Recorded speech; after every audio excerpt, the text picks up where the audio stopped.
Berarti Adam tidak mencapai sasaran yang ditetapkan oleh Tuhan. Lalu apa berarti kehendak Tuhan gagal? Tidak. Kalau kehendak Tuhan tidak gagal, apa caranya? Pasti ada manusia yang kedua, manusia yang lain. Manusia kedua, manusia yang lain yang mewakili seluruh manusia untuk menggenapi rencana Allah itu siapa? Jawaban, siapa? Yesus Kristus. Yesus is the second representative. Yesus is the second man. Orang kedua mewakili seluruh manusia untuk menaklukkan. Tetapi Yesus pun tidak. Kenapa? Kenapa tidak? Nah, kalimat ini kuncinya adalah dia sementara lebih rendah daripada Allah. Lebih rendah dari malaikat. Loh, yang lebih rendah dari malaikat kok bisa menguasai segala sesuatu? Malaikat yang lebih tinggi kok tidak bisa. Nah, Yesus Kristus itu kan katanya lebih tinggi dari malaikat. Nah, saudara-saudara, di pasal pertama dari Ibrani dikatakan Yesus jauh lebih tinggi dari malaikat. Pasal pertama. Pasal 2 lebih rendah dari malaikat. Waktu susah ya. Menjadi orang Kristen mengerti kitab suci itu susah ya. Tapi bagaimanapun susah harus belajar. Engkau mau cari uang aja belajar mau berapa tahun. Tapi kalau mau jadi pendeta ada belajar. Tidak bisa. Saudara-saudara, orang mau jadi akuntan belajar 4 tahun. Tapi menjadi pendeta tidak mau belajar. Asal bisa teriak. Ini namanya Kristen. Saya percaya kalau engkau dengar khotbah di mimbar Reform Injili, gereja Reform Injili seperti ini setelah 10 tahun. Engkau mengerti kitab suci lebih daripada banyak pendeta-pendeta yang tidak belajar. Tapi berani buka gereja. Saya berani katakan tafsiran Ibrani yang saya berikan jauh lebih teliti daripada banyak komentari yang kau bisa beli dalam bahasa Inggris. Seorang yang ahli buku Ibrani dengar tafsiran saya di luar negeri, dia kagum sekali. Dan seorang disertasinya Ibrani, dia mengatakan saya menemukan banyak hal yang belum yang ditemukan Stephen Tong, banyak hal yang saya tidak temukan. Saudara, mari kita belajar baik-baik. Kalau engkau mempunyai kesempatan seperti ini, itu membentuk, membuat struktur pikiranmu.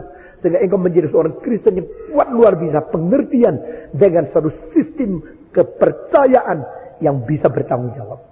Saudara-saudara, sekali lagi. Allah menciptakan Adam, mentaklukkan semua kepada Adam. Lalu buktinya apa?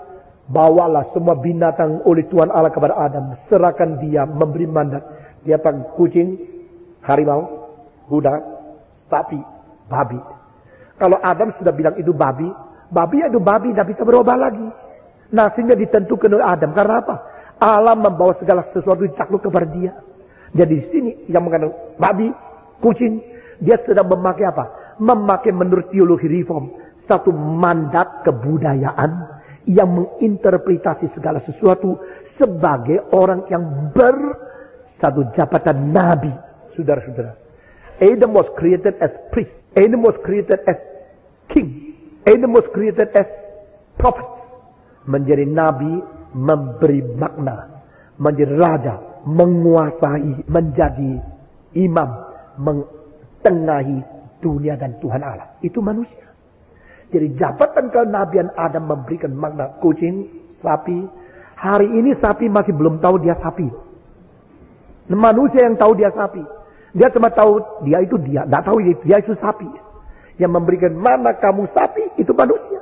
Jadi saudara-saudara, bawalah segala sesuatu oleh Tuhan kepada Adam. Berarti memang Allah menciptakan manusia untuk menaklukkan semua. Tetapi secara fakta tidak pernah. Tidak pernah manusia menaklukkan semua. Dan semua orang politikus berusaha menakluk semua. Orang seperti Soeharto, orang seperti Hitler, orang seperti Mao Zedong mau menaklukkan semua di bawah kaki dia. Kalau bisa seluruh dia, kalau tidak bisa bangsa sendiri. Saudara-saudara, itu sifat manusia. Allah memang mau semua ditakluk kepada manusia. Tapi kalau manusia sudah begitu banyak, berbiliar-biliar, semua menaklukkan semua kepada diri, tidak mungkin dong. Lalu bagaimana? Di sini huruf besar, hanya satu. Siapa? Kristus. Lalu Kristus kapan menaklukkan semua? Itulah yang kita tunggu. Kita sekarang menjadi orang Kristen yang berdoa, kita berbakti, kita mendengar khotbah, kita menunggu kerajaan Tuhan datang. Maka di doa Bapa kami mengatakan, datanglah apa? Kerajaanmu. Jadilah apa? Kehendakmu. Pada waktu kerajaan Tuhan datang secara konkret, pada waktu kehendak Tuhan datang secara konkret, pada waktu itu yang menaklukkan semua hanya satu, Kristus. Karena dia akan disebut sebagai Raja di atas apa? Segala raja. Tuhan di atas segala yang dipertuhan. Waktu itu semua tunduk dan mereka akan menyembah Dia. Kristus satu-satunya. Semua tunduk. Tetapi sekarang belum melihat, bukan? Berarti dunia akan datang. Maka ayat pertama, dunia yang akan datang bukan diserahkan kepada malaikat, diserahkan kepada manusia. Tapi manusia belum pernah. Kita melihat ada satu yang menaklukkan Alexander the Great, atau Hannibal, atau itu Saliman, atau Genghis Khan, atau Napoleon, atau Hitler, Mao Zedong. Semua mati belum menaklukkan segala sesuatu. Karena apa? Dunia yang akan datang berarti eskatologi.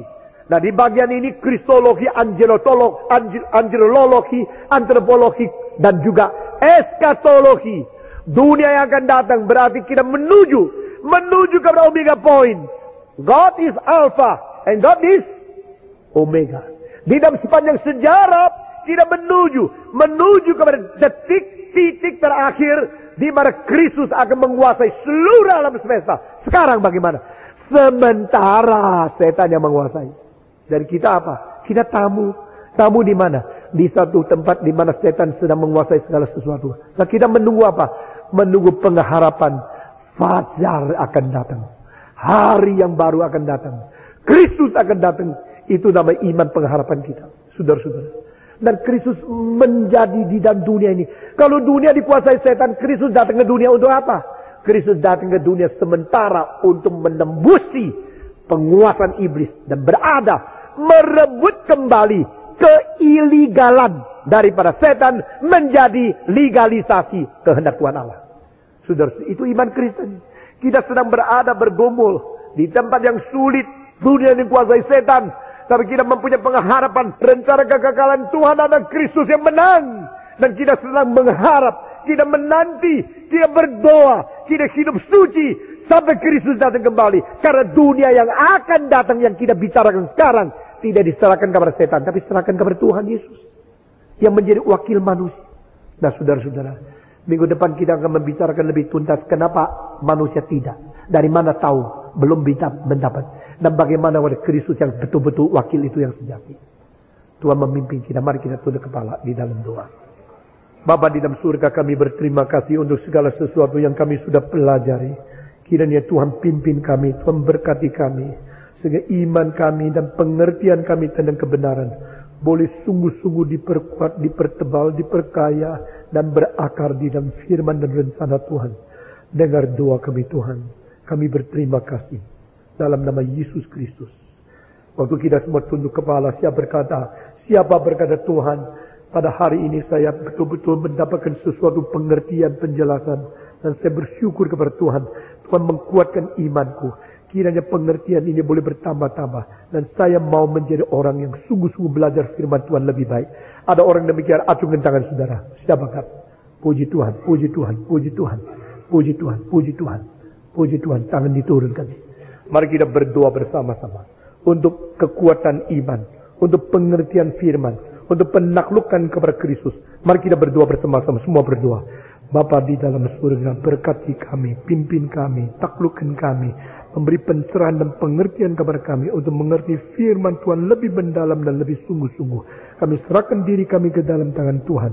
Pakailah kami supaya kami yang mengerti firman Tuhan boleh mempunyai keteguhan iman dan tidak digoncangkan oleh siapapun dan apapun di dalam dunia ini.